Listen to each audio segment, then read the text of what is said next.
सूरज many के इलाका चालश्कर वाला ताजपुर संदीला के मुतासरा वकीलों ने विरासती मलकियत ज़राई रकबा पर साबिक MNA माहर इरशाद अहमद सियाल के इमाम पर थाना सदर पुलिस का ज़बरदस्ती कब्जा किए जाने की कोशिश के खिलाफ एहतजाजी मुजाहिरा किया, जिसकी क़यादत मुतासरा शहरी मोहम्मद जफर कालरू, मलिक कसवर अहमद कालू, फराज अहमद, मलिक इकबाल बुच्चा ने की।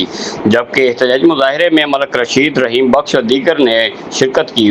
उनका कहना था कि मेरी बेटे नाल फराड सिया गई लोकल कमीशन घर साल के मेरी बहन हमशीरा ने शाह सियाल ने जमीन लिखवा की थी तो वो तो बाद उन्होंने कब्जा करना चाहते हैं। साफ जेड़ा है मकसद है इंसाफ मिलना चाहिए जो तुम्हारी मेहरबानी होती सही हूँ जरूरी कब्जा करना चाहते हैं। साढ़ा अदालत केस चलता पे सिविल कोर्ट है। जी हाँ, मेरा नाम मलिक जफर है, मौत बहुत मुबारक रहने वाले। मेरा 40 साल का कब्जा है, मेरा विरासती रकबा है।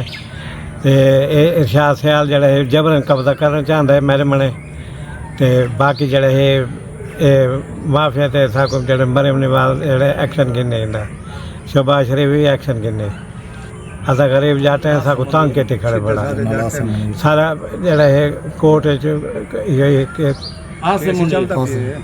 जी